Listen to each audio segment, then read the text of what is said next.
Welcome to the Miracles and Wellness Podcast. My name is Clarissa Booker, and I'm your life and wellness coach, and also a beauty expert. I am so happy and grateful that you are here. We'll be discussing all things health and wellness, feeling empowered, and loving yourself more, while connecting your mind, body, and spirit. Always know that you can manifest whatever you desire for your greater well-being in your life, because I believe that miracles are for everyone.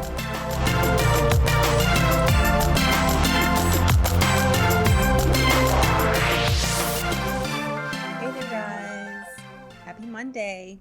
Today we're going to do a little bit of talk on gut health, because we got to always go back to the gut here and there, and talking about the gut health and fat.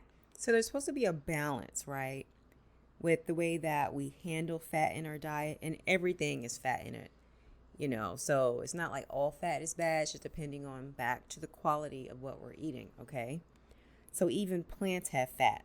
It all is there. So there's usually a very important balance for metabolic health. And so what can develop sometimes is lipotoxicity. And it's when our fat balance is no longer there. It's just no longer existing. It's just kind of off. And so an excessive production of fat happens when it's in our body. And we're going to call these free fatty acids, okay? And so you're not going to get rid of these fatty acids the way you're supposed to. So your body's just kind of holding on to them. It just has too many. And just like, I'm just going to keep these right here, right? And so even like saturated fats and those trans fats, they dramatically drive up our fatty acid levels in our blood. So if you're eating like a juicy burger that's just loaded with saturated fats, or you just cook it in something like it's like really heavy. And so all of this is going to put a strain on our body, right? Because it wants to try to balance, because the body is, they want to keep us in that state of homeostasis, just keep us in a nice flow. But it's harder whenever we're eating the food that's like saturated. You just get that heavy saturated fat. It has to go into overtime to work for us, right? And so in order for our body to get back into that balance, we have to either burn fat, right? So it's going to try to be burning fat, or by storing fat. And places that it stores it are going to be in our fat cells, okay? But there's only going to be so much space. So it can fill up as much as it can. But then what happens after that is you have this overflow, and it has to go somewhere. And this is when that problems start happening, okay?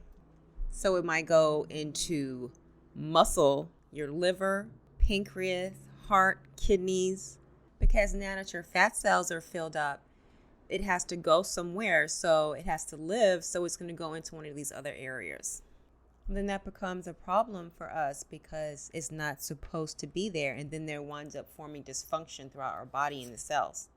And this winds up being associated with so many other diseases, like coronary artery disease, which is like our number one killer, congestive heart failure, chronic kidney disease.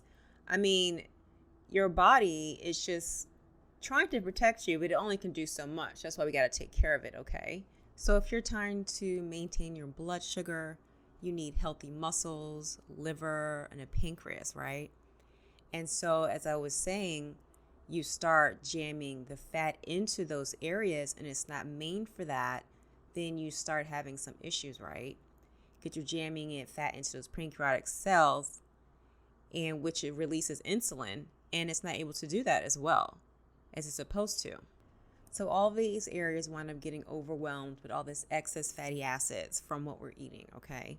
So it's not even about like not eating any fat, because we still need fat in our diet whenever we're eating. It's just that excess from eating all that saturated fat and all that processed food. There's so much of it, it needs to go somewhere, because you're consuming so much of it that it just has to go somewhere, because it's extra reserves, right? So then we're going to talk about the gut, right?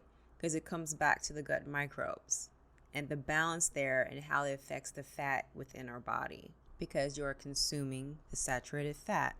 So we want to consume, to reverse that, more anti-inflammatory microbes. So adding more fiber onto our plate. There's also this book called Fiber Fueled by Will Bulsiewicz, and he was sitting there talking about this study, okay? And how there was a group of people who they did this whole food plant-based diet versus animal keto diet over 2 weeks time span, okay? And they were basically told to consume as much food as they want, right? But pretty much eat till you're full, all right? No starvation or anything like that. Just eat whatever you want. Don't do the counting calories. So, they were able to enjoy themselves. So the people that was on the ketogenic diet, did they lose weight? Yes. And they lost it very rapidly, which happens. This is why one of the reasons it's very popular. But they were not losing fat, right? And that's what most people want when they're wanting to lose weight. They want to lose fat. But in actuality, what was happening is they was losing water and muscle mass. And you do know a lot of times when people get on a diet and they have more weight to lose, the first week they lose like a lot of weight and it winds up being water weight. So this is kind of what's happening with the ketogenic diet. So in the beginning, the first couple of days, they lost a lot of water and muscle mass. You don't really want to lose muscle now, do it? No. And then when it was the whole food plant-based diet in the 2 weeks, it was a consistent level of fat loss where people were actually burning fat when they were eating their plant foods, okay, the plant-based diet. And then they were still eating until they was full.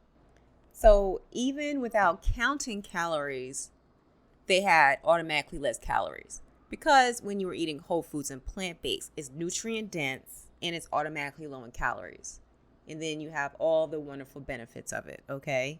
So basically, when you're in a keto, you get rapid weight loss, but you're also losing all that muscle mass, right? And we need our muscle, for one, to have that definition. That gives you that sexy look, okay?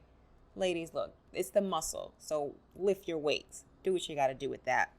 And also, muscle burns more fat automatically. And so it's not really doing you any justice when you think about it like that, because it's taking away your muscle and you're not even losing fat, okay? And then a lot of times it's not sustainable, but that's a whole nother topic.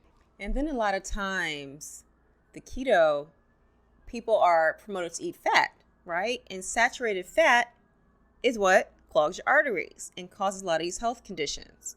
So is it really worth it to lose weight rapidly to, in the end, you have health conditions that you didn't know? And then you're wondering why you're not getting better. Because sometimes when your goal is to lose weight, it's to help out with something health related, right? Because whenever you have excess weight, even if you're just overweight, not even just being obese, you're at risk for more disease, right? Your risk goes up for diabetes, for heart disease, for stroke, for all these things. So to do something to your body that gives you rapid weight loss that ultimately causes you health concerns is not ideal. But they don't talk about that, I'm sure somebody might be getting mad at me right now, but that's okay. I'm just here to deliver the information to you. And there's more to the study, right? Now, these were like regular people, right? Their body mass index, what they said was about an average of 28. They was overweight, but not obese, all right? So in just 2 weeks on the animal-based ketogenic diet, they were administered a standardized glucose tolerance test. And their blood sugar went up 30 points higher, guys. Okay? An hour after being administered the test. After consuming the animal-based diet. That tells you something, right? And on the opposite end, on the plant-based diet, they were consuming much more fiber, right? They tripled it. So on the animal-based, they had 17 grams. And on the plant-based, it was 62 grams. And it was the same person, but the levels was 30 points lower on the glucose tolerance test. So that's just showing you how what you eat affects you, your body, your gut, all your systems and your cells. So it's not even that it's just sugar, even though we know that the processed sugar is not good for us. It's that refined sugar when you're comparing it to the good carbs, right? Because people talk about they always want to attack carbs. So, because not all carbs are bad. Everything is not created equal. So the whole foods, those carbs are good for you. Carbohydrates, like the fruit, so yummy. Those starchy veggies, the whole grains, all those things are good for us. It's the processed sugar, the processed food, all of that stuff, the stuff that's not real food, right? That's the stuff that we want to try to limit or avoid as much as possible, all right? And whenever you have so much of this, all that excess fat that's hanging out on our body, insulin resistance starts happening. because it's all jammed up there and it doesn't have anywhere to go. And it's like looking for help because, it's just trying to find somewhere to go. So it's not that, if you're like diabetic per se, you eat some fruit, it drives it up, but it's because it's already up. So it's not that avoiding those foods is going to reverse diabetes. It's, limiting the stuff we shouldn't be eating in the first place, right? All that food that's high in that saturated fat, all that processed food. You want to eat the good stuff, right? Your body loves it. It's like nourishment, right? So adding more plants onto our plate, just eating those good carbohydrates, that good stuff, and just kind of, making less space for that. So just adding on your plate more of the healthier options, more of the grains, more starchy vegetables. And this will help start restoring the balance in your gut. Then you start having a happy little gut. And it'll start taking better care of you because you're taking better care of your gut. Because if your gut gets damaged, then you wind up hearing about leaky gut, intestinal permeability. And that's going to be a condition where undigested food particles or bacteria, it just penetrates through the intestinal wall and just gets into your bloodstream. But we want to repair and restore these junctions, okay? And that will go back to us increasing our fiber intake. And if you're not used to eating fiber, you don't have to go all in, okay, when you first start, because just your stomach might not be used to that. So you could add it in gradually, but just know that you have a goal to get to. And it's different for everybody, all right? Everybody's body is different. There is never any one way to do anything, all right, guys? No one way, because it's different for men compared to women and our weight and our body composition. So there's just no magic number. But their recommended guidelines for the average man is to consume about 38 grams of fiber a day, and woman is 25 grams of fiber a day. And most people are getting way below that. I mean, I used to, I'm sure, but I just try to be more mindful of the food I consume. And I can definitely always tell the difference in how I feel. If I'm having one of those off days where I'm just running around, my head cut off, you have them every now and then.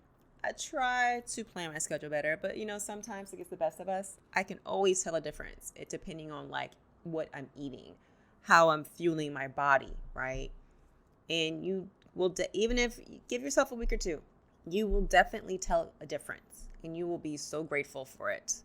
You'll be like, what have I been doing to myself? And then so when we're going to be consuming this more fiber and just more diverse range of food, eating the rainbow on our plate, our gut is going to be super happy, guys. So I hope this was helpful. Please leave a written review. I would love to know your thoughts on everything, and drop any questions for me that you may have. And also there is a wait list that you can join, bit.ly/TWA waitlist, bit.ly/TWA waitlist. And the link is also in the show notes. You can just click on that. We're going to be having a course, Clean Eats Blueprint, where we're going to go over losing weight in a healthy way without any deprivation, and also improving your health at the same time. And this is going to be wonderful. So go ahead and get your name on that wait list. All right, guys. Until next time. If you like my morning show, leave a review. Bye, guys. Thank you so much for coming by.